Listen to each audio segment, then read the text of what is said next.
Tōku ingoa. I'm Paul Pascoe. I work at Stats New Zealand. I'm the Senior Manager of our National Accounts Institutional Sectors Unit, and my team is responsible for producing some of the important economic measures about New Zealand's economy. Te Tauranga Aotearoa is New Zealand's official data and statistics agency. So most people know that Stats New Zealand does the census. We are also responsible for a lot of New Zealand's key official statistics about our people, our economy, our environment, and more. Some examples are official measures of economic growth, or GDP, New Zealand's unemployment rate, trade, inflation via the CPI, household incomes, child poverty, and much more. A key part of our job is to provide measures on the most important enduring things that government, businesses, and all New Zealanders can trust to support decision making. We also support research through providing safe access to rich data sets through our integrated data infrastructure and our longitudinal business database. The Integrated Data Infrastructure, or IDI, is a large research database that holds information about people and households. The data comes from government agencies, Stats New Zealand surveys, and non-government organisations.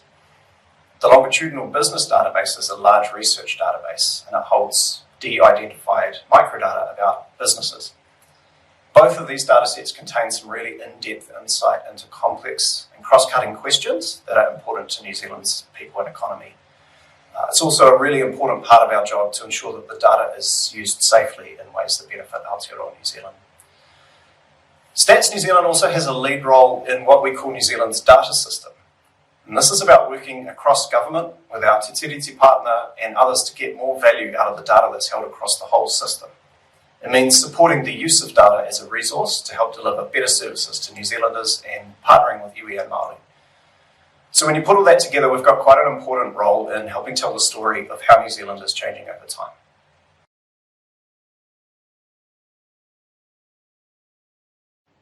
That's a great question. If you want to measure something, you need to define what it is and what the boundaries are. So as we all know, the digital economy is everywhere, and with the things like the rise of AI chat programs in the last year, we know just how fast it's moving. So it's more and more a part of our lives. It's in what we produce, what we export, whether that's innovative software, smart tech for agribusiness, fintech.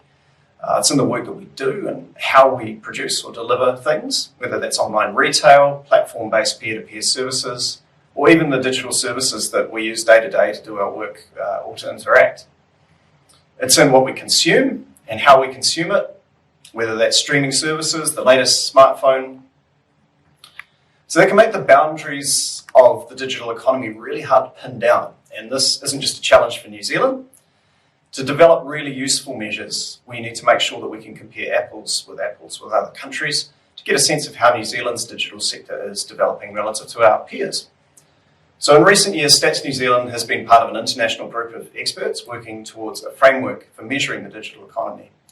So this will give us a common basis for being able to describe the different kinds of digital activity in a way that's consistent across countries and through time. It includes thinking about how we can define things like digital goods and services, digital industries, and the many digital ways in which we deliver those goods and services so they can be more visible in the statistics. It's not as easy as it sounds. Think about all the different kinds of businesses and products out there in New Zealand and around the world. Many businesses make, use and sell both digital and non-digital goods and services, or use digital means to market and sell their products. So once we have a good framework for measuring things, we need the detailed data to fill it in. And that's a long-term challenge. But while we're working towards those international standards, it's really important that New Zealand also has useful data right now to inform and evaluate policies and to shape the direction of our own tech sector. Stats New Zealand's been helping here too by providing customised data that matches some useful sector definitions. For example, the ICT sector or the software as a service sector. And even while we're building towards those global standards, we can partner with others to provide some insight into what is happening in New Zealand.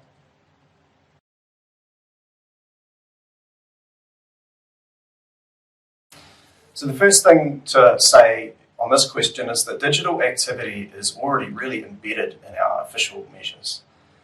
For example, we adjust our inflation measures to make sure that they're keeping up with rapid technological improvement. And we've done things like incorporate the measures of streaming services for households into our GDP measures. And the economic value added by digital activity is actually already captured within the existing measures. So the impact of the digital economy and how it contributes to our economy is already there. The challenge that we have is to make it more visible in our measures. So on that, Stats New Zealand is already working to provide some key insights into the digital sector itself, whether that's how our digital exports are growing via our ICT survey, how firms are using digital technology via a module in our business operations survey, how much households trust the use of digital technology via our general social survey, or providing insight into employment or revenue figures about the ICT sector through some of our existing surveys, like the annual enterprise survey or our linked employer database.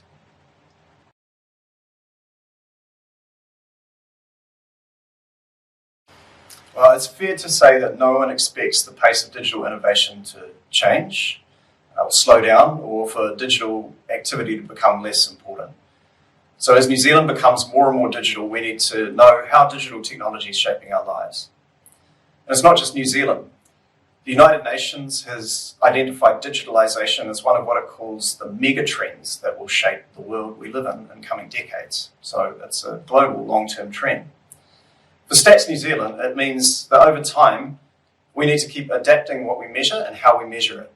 It means investing in keeping up statistics with international standards, working across the whole data system to source the data that we need to tell those stories, and ultimately being able to make sure that digital activity is part of the story we tell in the numbers. So maybe to give some details of the kinds of things that we know are important to measure, it means we need to account for things like digital industries and digital goods and services. It means working out whether and how we need to estimate the total value of data as an asset for New Zealand. There's a lot of talk of data being the new oil, so we need to figure out how to value that. It means we need to consider how we account for the value of new financial assets like cryptocurrency. It means dealing with increasingly complex flows of digital goods and services between countries. It means understanding the intersection between Māori business and the digital sector. It means working out how inclusive are New Zealand's efforts to go digital. And do people trust how we use digital technology? Who's benefiting from it? Who's working in it? And where are they? It means understanding how digital activity relates to New Zealand's carbon footprint. And it means working out how digital activity is affecting things like our overall productivity as a country. So these are the kinds of themes that we know are in high demand and will continue to be important in what the whole system is aiming to measure. Becoming more digital is also reflected in some important international changes in the standards that we measure for some key things. So I've already mentioned the OECD Working Expert Group. Another really important change is that in 2025, the United Nations is going to adopt some new standards for how countries, including New Zealand, produce their national accounts.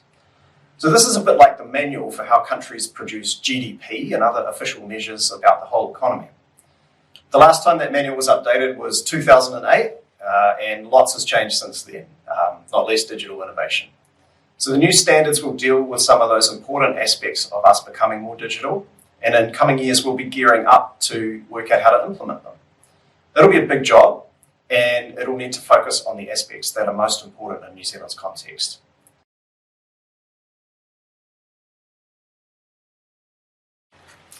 Okay, well, until last year, Stats New Zealand was operating under the Statistics Act 1975. Again, it's fair to say that digital technology was not such a big deal in 1975. I wasn't alive in 1975. I have two young kids who struggle to understand the concept of a tape deck or even a dial phone or even life before the internet. So it's just a different world. In 2022, a new Data and Statistics Act was passed, and that reflects much more our modern data environment. It provides more scope to use all of the rich data that exists across the whole data system. while at the same time carefully protecting privacy and confidentiality. One of Stats New Zealand's important goals is to reduce the load on New Zealand businesses and households by making more use of what we call administrative data, or data that already exists. This means we don't have to run as many surveys to collect the data that we need to keep our measures relevant. And the Data and Statistics Act provides more ability to do that. And that's really important, particularly for something as complex as measuring digital activity.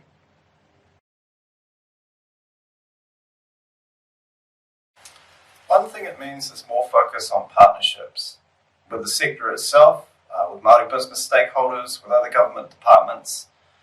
We know the sector already provides a lot of insight. And one great thing about the digital sector is that it's really, really rich in data. So going forward, it's about how we work alongside the sector to help organise the data and to make sure that our official measures show the impact of the digital economy. It also means inevitably that there's more demand for detail and cross-cutting data that cuts across different questions. We don't just need to know the total of what the digital economy looks like, we also need to know who's participating in it, which parts of the motu, is it men or women participating, and making sure that digital activity is inclusive. We also know that the pace of change in the tech sector is really fast, so it means being agile and adapting what we measure and how we measure it. So innovation is going to be really important for Stats New Zealand as well. We need to be agile, and we need to continue to explore opportunities to partner with NB and other parts of governments and the sector itself to find the data and the expertise that we need to develop and deliver really quality measures into the future.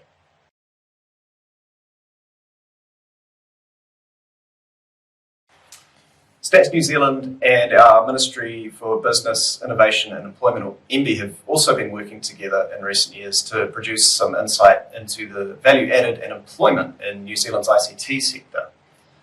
Estimates derived from Stats New Zealand data indicate that the sector has grown at an average annual rate of about 10.4% since 2016, and that's faster than the overall economy. It also employs about 44,000 people, and most of these jobs are located in our main urban centres like Auckland, Wellington and Christchurch. So thank you very much for the opportunity to talk at Tech Week a little bit about what Stats New Zealand does.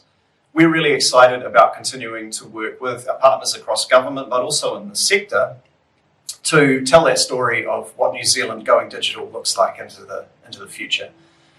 As we move towards adopting more updated international standards around our core statistical measures, this is going to continue to be a really important theme for us, and it's going to be important for us to remain connected with the expertise and data that exists within the sector itself.